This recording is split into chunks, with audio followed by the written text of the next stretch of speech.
আরেকটা ব্যাপার যেটা না বললেই নয়, আমি প্রথমেই সত্যিই খুব চিন্তায় ছিলাম যে কি করে আমি আমার ছেলেকে এখানে পড়াবো, কারণ অনেক খরচা হতে পারে। আমি আবির ভারতী, আমার ছেলে অর্চিষ্মান ভারতী, আমি বারুইপুরে থাকি। তো আমি আমার ছেলেকে বাংলা মিডিয়ামে প্রথমে দিয়েছিলাম, কিন্তু ভালো পড়াশোনার জন্য আমি আমার ছেলেকে এসজিএস স্কুলে ভর্তি করাই।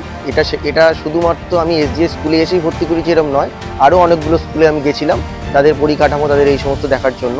কিন্তু এসজিএস স্কুলে পরিকাঠামোটা আমার খুব ভালো লাগে, সেই কারণেই আমি এসজিএস স্কুলকে চুজ করার পরে আমি দেখলাম সত্যিই আমি খুব ভালো একটা ডিসিশন নিয়েছি। তার কারণটা হচ্ছে, এখানে শুধু পড়াশোনায় নয়, পড়াশোনাটা তো গুরুত্ব সহকারে দেখা হয়, তার সঙ্গে এই যে বাচ্চাদের মধ্যে বন্ডিং তৈরি করার ব্যাপারটা সমস্ত টিচার যেভাবে দেখে, এখানে আরও একটা গুরুত্বপূর্ণ বিষয় যেটা আমি সবথেকে আমার ভালো লাগে, সেটা হচ্ছে সুইমিংটা এখন মানে শরীরের জন্য খুবই দরকার। তার কারণটা হচ্ছে, সুইমিং হচ্ছে টোটাল বডিটা এক্সারসাইজ হয়, সেটা গুরুত্ব সহকারে এখানে করানো হয়।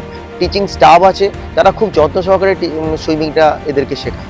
এছাড়াও এত বড় মাঠ দেখতে পাচ্ছেন আপনারা, এই মাঠে এরা খেলাধুলা করে, রীতিমতো পিটি করে, এবং এখানে প্রত্যেকটা খেলাধুলাকে একটা গুরুত্বপূর্ণ ভূমিকায় দেখা হয়।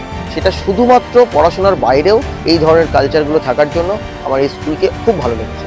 আরেকটা ব্যাপার যেটা না বললেই নয়, আমি প্রথমেই সত্যিই খুব চিন্তায় ছিলাম যে কি করে আমি আমার ছেলেকে এখানে পড়াবো, কারণ অনেক খরচা হতে পারে। কিন্তু আসার পরে দেখলাম এদের ফিস খুবই নমিনাল, এবং শুধু তাই নয়, ওই সেম ফিজেই এরা বিভিন্ন এক্সট্রা ক্যারিকুলাম যেগুলো হয়, যেমন সুইমিং, ক্রিকেট, এগুলো করিয়ে থাকে।